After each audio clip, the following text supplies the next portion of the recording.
آپ کو یہاں پر نہیں دکھے گی وہ بات.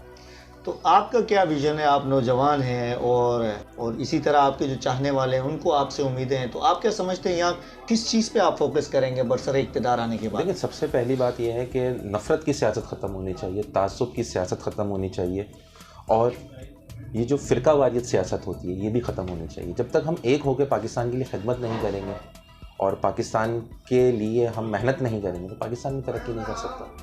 اچھا، میرا پھر وہی سوال ہے کہ پاکستان کے اندر جس چیز کی کمی ہے میرا خیال سے تعلیم کی اشد ضرورت ہے، تو کیا کاف لیگ کے ایجنڈے میں یہ بات شامل ہے کہ جو پسماندہ علاقے ہیں وہاں تعلیم کے لیے کوئی اسپیشل بجٹ قائم کیا جائے گا، یا کوئی ایسی کوئی پروگرام ہے کاف لیگ کے پاس؟ دیکھیں چودھری شجاعت صاحب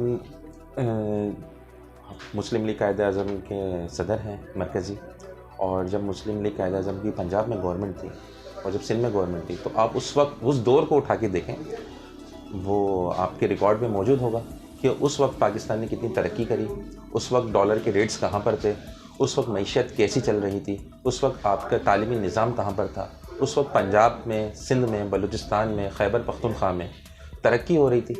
تو ظاہری سی بات ہے جب آپ کے پاس ایسا لیڈر ہو کہ جو پاکستان سے محبت کرتا ہو اور پاکستان کو آگے بڑھتا ہوا دیکھنا چاہتا ہو تو ظاہر سی بات ہے آپ ترقی کریں گے. اور یہ ہمارے مین ایجنڈے میں شامل ہے کہ جب تک ہماری آنے والی نسلیں ایجوکیشن میں آگے نہیں بڑھیں گی، تعلیم یافتہ نہیں ہوں گی، اس وقت تک پاکستان ترقی نہیں کر سکتا. آپ نہیں سمجھتے کہ سیاست جو ہے یہ صرف موروثی جو نظام چل رہا ہے کہ وڈیروں کے بچے، چودھریوں کے بچے، سرداروں کے بچے ہی وزیر بنتے ہیں اور بڑی بڑی پوسٹوں پہ آتے ہیں، کیا ایک عام آدمی کا حق نہیں ہے؟ دیکھیں بالکل عام آدمی کو ہونا چاہیے سیاست کے اندر اور عام آدمی کو آنا چاہیے سیاست میں، لیکن یہاں پر لمحہ فکریہ یہ ہے کہ ایک عام آدمی کو آپ اسپیس نہیں دیتے ہیں. اس کی کیا وجہ ہے؟ دیکھیں اس کی تو مختلف وجوہات ہیں نا جو ایک عام آدمی کو اسپیس نہیں مل رہا ہے سیاست کے اندر، کہ اس کو آپ نے ایک روزگار کے پیچھے لگا دیا.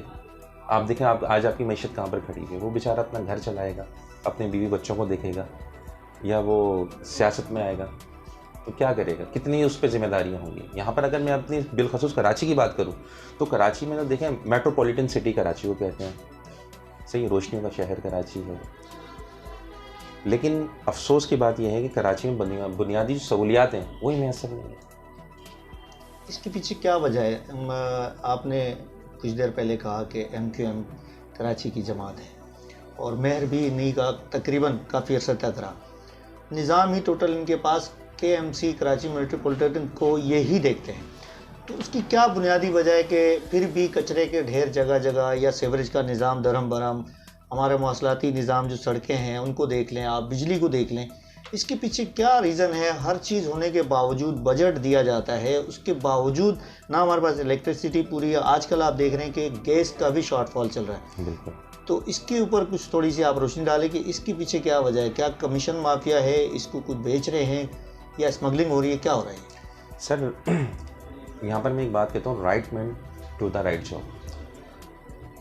آپ جب ملک اور قوم کی خدمت کرنے کے لیے سیاست میں آتے ہیں نا تو آپ یہ سارے کام کر دیتے ہیں، آپ کے لیے کوئی بھی مسئلہ نہیں ہوتا.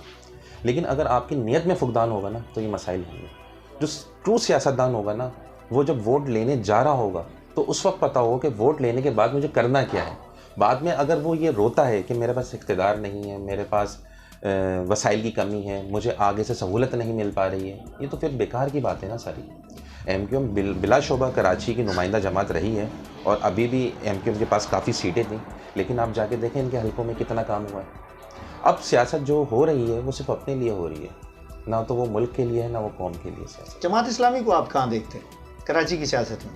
سر کراچی کی سیاست میں جماعت اسلامی، دیکھیں ابھی تو بلدیاتی الیکشن میں جماعت اسلامی کے کافی سارے لوگ آئے ہیں، ٹھیک ہے، لیکن بات صرف وہی ہے کہ آپس کی جو، اب میں اس کو نورا کشتی کہوں یا کیا کہوں، کہ وہ پیپلز پارٹی کے ساتھ ہیں، وہ بھی آج وہی مطلب کہ راگ مطلب سناتے ہیں لوگوں کو جو MQM سناتی تھی کہ ہمارے پاس وسائل نہیں ہیں، ہمیں آگے سے سہولتیں نہیں دی جاتی.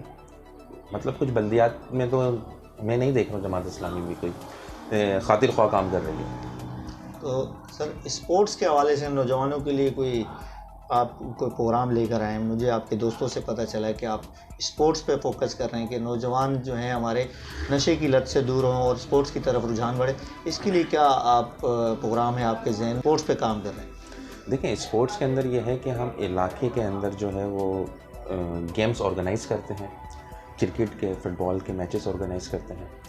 اس میں یہ ہوتا ہے کہ جو ہمارا نوجوانوں کو موقع ملتا ہے آگے بڑھنے کا، ٹھیک ہے، اور ان کو ہم اپریشیٹ کرتے ہیں۔ یہ جو آپ سماجی کام پہلے سے کر رہے ہیں تو اس کو اقتدار میں آنے کے بعد بھی کنٹینیو رکھیں گے یا؟ دیکھیں اقتدار میں آنے کے بعد ہماری کچھ پالیسیز ہیں جو ہم مین فوکس کر رہے ہیں۔ دیکھیں جب بھی الیکشنز آتے ہیں اور کہیں پر بھی ہوتے ہیں، اور خاص طور پہ ہم نے تو کراچی اور سندھ کی سیاست میں یہ دیکھا ہے کہ 3-4 چیزیں جو ہیں وہ ہمیشہ رہتی ہیں کہ آپ کے پاس بجلی کا مسئلہ ہے، پانی کا مسئلہ ہے، سیوریج کا مسئلہ ہے، ٹوٹی ہوئی سڑکیں آپ کے پاس موجود ہیں، اور جو بھی سیاستدان آتا ہے وہ ان مسائل کے اوپر بات کرتا ہے۔ لیکن جو بنیادی ہمارا مسئلہ ہے نا، وہ مسئلہ یہ ہے کہ لوگوں کے اندر اویئرنیس ہونی چاہیے۔ ہم جب آپ نہیں سمجھتے عمران خان نے لوگوں کو اویئرنیس دی اور نوجوان طبقے کو اتنا اویئر کر دیا کہ وہ اپنے حقوق کے لیے جگہ جگہ کھڑے اور اپنا حق مانگنا؟ جی آپ کی بات میں مطلب ایک دم ہوتا ہے، آپ کی بات میں بہت زیادہ دم ہے، ٹھیک ہے۔ عمران خان نے جو ہے وہ اویئرنیس نہیں دی ہے، بہت زیادہ اویئرنیس دے دی ہے اس نے، جو کہ اب ملک اور قوم کے لیے خطرہ بن چکی ہے۔ تو اتنی اویئرنیس جو ہے نا، اتنی اویئرنیس نہیں دینی چاہیے جو ملک اور قوم کے لیے خطرہ بنے۔ دیکھیں ہمیں اپنی جو باؤنڈریز ہوتی ہیں اس باؤنڈریز میں رہ کے کام کرنا چاہیے، اس باؤنڈریز میں رہ کے تمام چیزیں پرفارم کرنی چاہیے۔ جب ہم اس باؤنڈری سے باہر نکلتے ہیں تو ملک اور قوم کا نقصان ہوتا ہے۔ پی ٹی آئی کے دوست عطاب کا شکار ہیں، ان کو الیکشن کے حوالے سے کافی مشکلات کا سامنا ہے، آپ کیا سمجھتے ہیں ان کا رائٹ نہیں ہے پاکستان میں الیکشن لڑنے کا؟